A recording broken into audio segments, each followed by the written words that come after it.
ისტორიიდან ყველას გვახსოვს ამ საშინელი ბოროტების არსებობა, როცა მტერი იჭრებოდა ქვეყანაში და მშობლებს სტაცებდა ყველაზე ძვირფას, მათ შვილებს.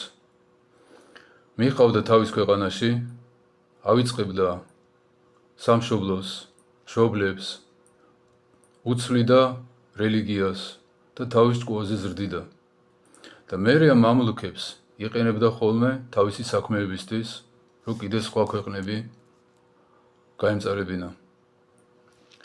ერთი შეხედვით ეს საქმე დამთავრებულია, იმიტომ რომ მასიურად მონათმფლობელობა ამბობენ რომ აღარ არის და გატაცებებსაც ვითომ ებრძვიან. სინამდვილეში უხილავად ეს საქმე არ დამთავრებულა. უხილავი თემურლენგები, შახ-აბასები ისე მოქმედებენ, ისე აკეთებენ თავის საქმეებს. ამერიკაში მინიმუმ 3 ადგილზე დგას ეშმაკის დიდი ქანდაკება. აი ჩვენთან თბილისში ხომ გვაქვს წმინდა გიორგის მონუმენტი.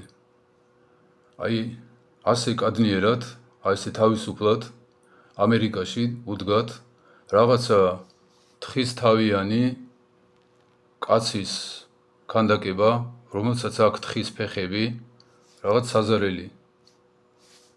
და წინ უდგას 2 ბავშვი, ბიჭი და გოგო. და ეს საზარელი ცხოველი ამ ბავშვებს მოძღვრავს.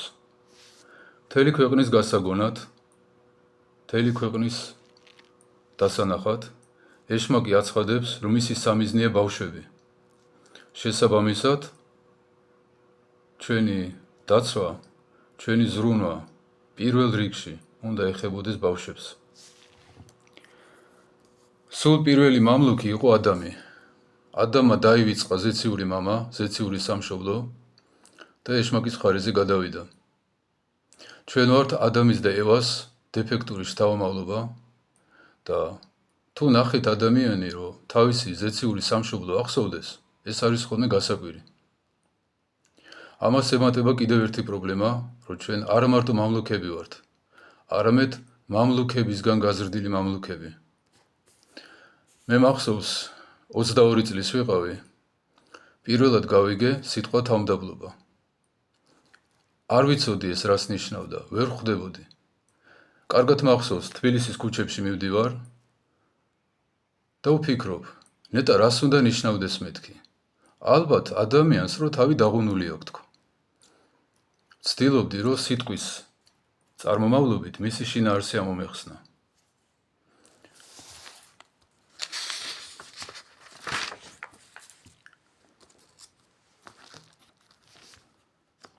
მშობლები ასწავლიან ხოლმე შვილებს ცოდვას, ოღონდ კარგად შეფუთულ ცოდვას.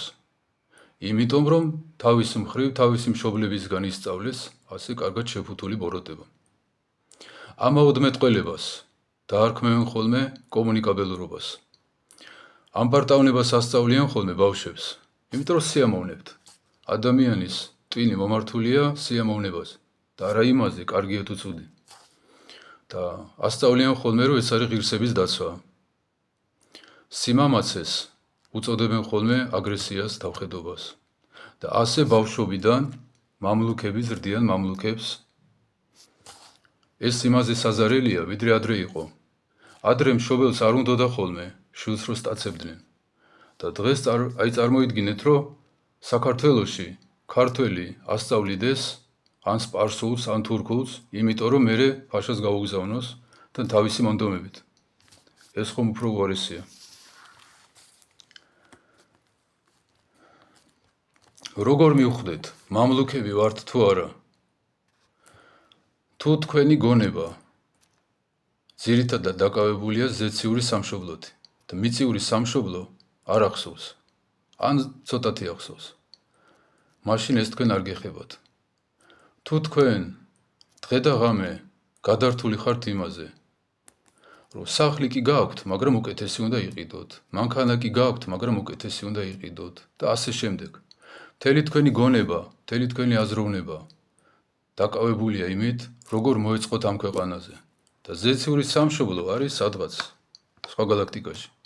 ესე იგი თქვენს მამლუქები ხართ, ესე იგი თქვენ გჭირდებათ განსაკუთრებული რეჟიმით საკუთარ თავზე მუშაობა, რომ ამ მდგომარეობიდან თქვენი სული დროზე გამოიყვანოთ.